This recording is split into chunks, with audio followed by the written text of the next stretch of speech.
everybody, my name is Hans Thielman. I'm the lead instructor at New Jersey Crane Expert, and with me today I have Guy Cirillo, Director of Operator Development. And today we're going to be going over the differences in control types in two of our premier products that we train on. We're going to be focusing on our BIK TC106 truck that's run off a Sennebogen controller, and then we're going to be also focusing on a Sennebogen 718E series. We're going to be going over how to look at the controllers or the control sticks and show you exactly what it takes to operate a piece of equipment like this. So here's the basic layout of the Sennebogen controller. With our type of crane, we have 8 different paddles. 6 of them operate the crane itself, and 2 are dedicated to the controls for the grapple saw head itself. If we had a crane that didn't have a jib attached to it, then we would have a crane controller that would have only 6 paddles.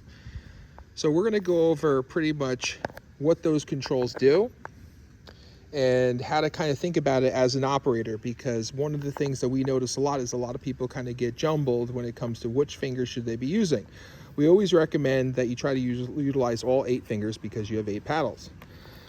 So the best way to look at how this system works is the way that the crane is designed. The crane is designed with a bunch of different features, and as you work from left to right, those crane features actually coincide with how the crane is erected and used. Okay, so the first feature, which is our P1, paddle 1, function 1, all right, is going to be rotate. All right, so on the pedestal of the crane, that's going to be the lowest port, the lowest function on the crane. So all the way to the left is going to be our lowest function. And as we work our way across the controller, it goes up the boom. Okay, so paddle 1, function 1 is going to be rotate. Paddle number 2 is going to be boom up and boom down on your lower boom section. It's your main boom. Paddle number 3 is going to be boom up and boom down on your upper boom. Paddle number 4 is going to be extension telescopic on your main boom. Paddle number 5 is going to be luffing on your jib, up and down. Paddle number 6 is going to be extension on your jib. Paddle number 7, again, paddle 7 and 8 are going to be for your grapple saw. That is going to control rotation on the grapple. And paddle 8 is going to be grip and release on the grapple. So if you look at the crane, as you work your way up, all these functions go left to right.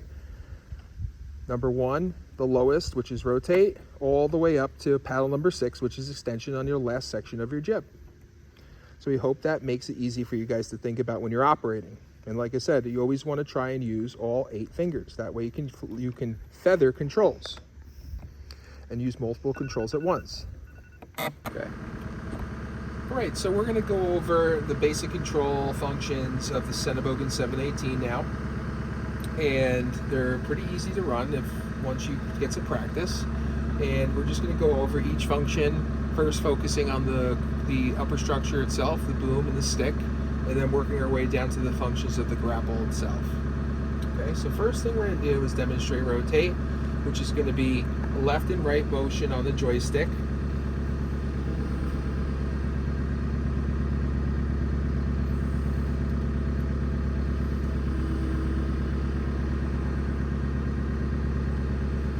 Okay, so that's going to be your rotate function. It's on the left joystick, and you're just going to move the control left to right. Next, we're going to do the boom, which is going to be the larger of the 2 on the machine. All right, so our main boom, which is right next to us, and that's going to be pulling it back for up, booming up, and pushing it forward for booming down.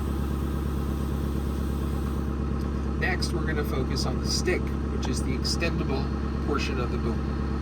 Upper boom, or the stick as it's referred to by Sennebogen. Okay, we're going to push away on the left joystick, which is going to allow us to boom up, and then we're going to pull the back left joystick to bring the boom down. Next, what we're going to do is we're going to show how to telescope. So telescope is going to be these 2 buttons on the right joystick. The button to the right is going to be extend. Button to the left is going to be retract on the stick. And that's going to be the main controls that you're going to be utilizing when operating the upper structure of the Sennebogen 718. Next, we're going to focus on the controls for the grapple. So now what we're going to do is we're going to go over the functions of the grapple itself. First thing we're going to do is show how to use the collector of the grapple. And it's going to be the toggle switch on the top of the left controller. Closed is to the right, and open is going to be to the left. Okay? Next, we're going to show how to roll the grapple side to side. Right? Side to side is going to be just left and right on the joystick, on the right joystick.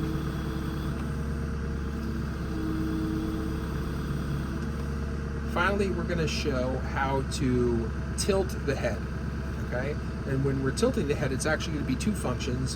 One function is going to be on the joystick on the left, and one function is going to be on the joystick on the right, or that we're going to be using simultaneously. So we're going to be holding the left red button on our left joystick, which is an Alt button that changes the controls on the right joystick. So now that when we go side to side, it's actually going to tilt the head down to the left and tilt the head up to the right. So prior to hitting that Alt button, this control left and right on the right joystick was for tilt on the sides, rotating on the sides. All right, so in the final control that we're going to focus on is going to be deploying the saw on the grapple. Okay, and to do that, what you're going to do is you're going to hold the bottom button on the back side of the controller where your fingers come around for grip, and you're going to hold that button and deploy the saw. Thank you for watching. I hope this video helps you guys understand that if you're going to be getting into these types of equipment, that there's a big difference in control types, the difference between remote control machines and the types of machines that run electric joystick controls. Thanks for watching.